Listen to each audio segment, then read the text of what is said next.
Monture azimutale ou équatoriale, laquelle vous convient le mieux? Si la question se pose maintenant pour vous, alors restez connectés, cette vidéo est pour vous.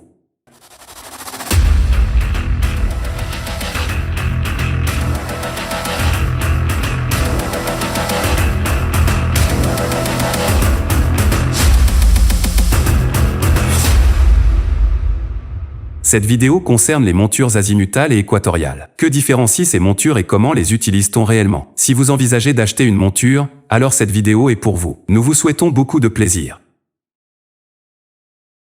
Tout d'abord, comment fonctionnent réellement ces deux types de montures? Tout le monde connaît la tête azimutale d'un trépied photo. Nous avons un mouvement vertical, c'est-à-dire vers le haut et vers bas, et un mouvement en azimut, c'est-à-dire vers la droite ou vers la gauche. Cela nous permet d'atteindre n'importe quel point du ciel.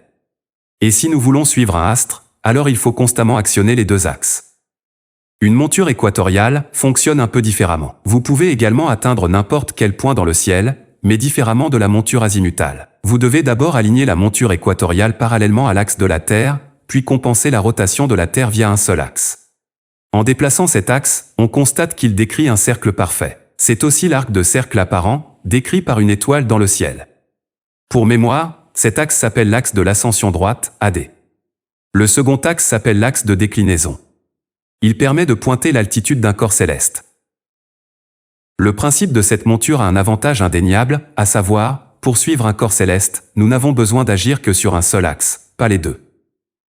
En résumé, monture azimutale, agir sur deux axes. Monture équatoriale, agir sur un seul axe. Il existe maintenant de nombreux télescopes sur montures azimutales et aussi sur montures équatoriales. Quelle est la meilleure? La plus facile à utiliser? Un avocat dirait probablement, cela dépend. C'est pourquoi nous abordons la question sous un angle différent. Que voulez-vous réaliser avec votre télescope et combien de temps voulez-vous y consacrer? Oui, imaginez un beau ciel étoilé et vous voulez sortir, pour regarder les étoiles. Alors un tel télescope sur une monture azimutale est tout à fait approprié, parce que vous pouvez facilement le transporter à l'extérieur, l'installer et pointer le télescope vers n'importe quelle étoile. Vous n'avez rien à préparer, rien à réfléchir, sélectionnez simplement l'objet et visez-le. C'est idéal pour les débutants, les observateurs occasionnels et même les enfants. Les télescopes Dobson ont une monture azimutale particulière. En effet, c'est aussi un télescope avec une monture azimutale, même s'il n'en a pas l'air à première vue. Vous pouvez déplacer le télescope vers le haut ou vers le bas, vers la gauche ou vers la droite. Et pour l'observation, vous pouvez vous asseoir et vous concentrer sur l'objet. Les télescopes Dobson sont relativement bon marché et ont une optique lumineuse.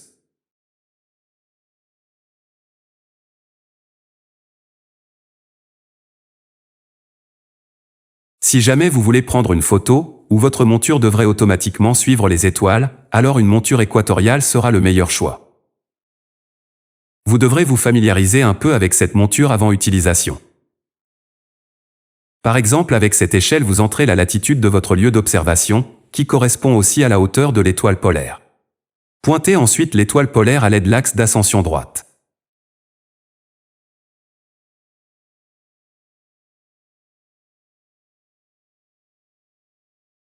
Voyons la monture azimutale de plus près.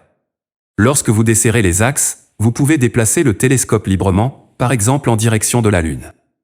Utilisez de préférence toujours un chercheur lors de la recherche d'un objet. Dans notre cas, il s'agit d'un chercheur à point rouge. Vous faites correspondre le point rouge avec l'objet, dans notre cas, la Lune. En regardant maintenant dans l'oculaire, vous voyez la Lune dans le télescope. Il reste encore à centrer la Lune à l'aide des axes aussi finement que possible. Vous voyez que ce n'est pas toujours facile. C'est un peu plus facile avec les télescopes avec un réglage fin. En observant la Lune maintenant, vous verrez qu'elle se déplace, elle sortira du champ de vision dans une minute ou deux. Dans ce cas, vers la gauche et vers le haut. Essayez d'utiliser les deux axes du télescope avec beaucoup de doigté pour ramener la Lune au centre du champ de vision. Reprenons le tout avec une monture équatoriale. Danger. Ne pointez pas vers l'objet à l'aide des vis de la hauteur et des vis d'azimut, mais desserrez l'axe de l'ascension droite et l'axe de déclinaison et déplacez le télescope autour de ces axes et pointez vers la Lune ou vers un objet. À l'aide du chercheur, entrez la Lune dans le champ de vision, bloquez les axes puis actionnez les deux molettes du réglage fin. Elles servent à ajuster, centrer et suivre très finement l'objet.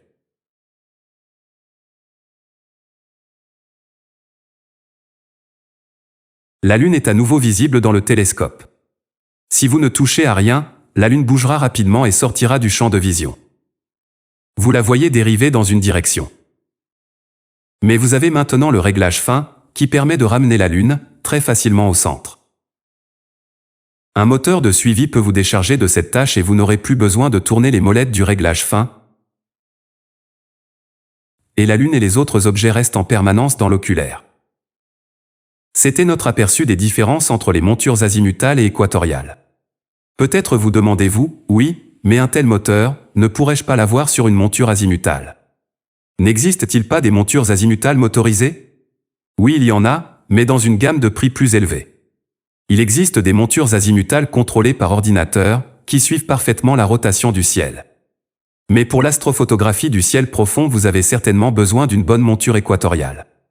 Pour l'observation visuelle, une monture azimutale ou un télescope Dobson suffiront toujours. Je vous remercie pour votre attention et vous souhaite beaucoup de plaisir lors de vos observations et à bientôt.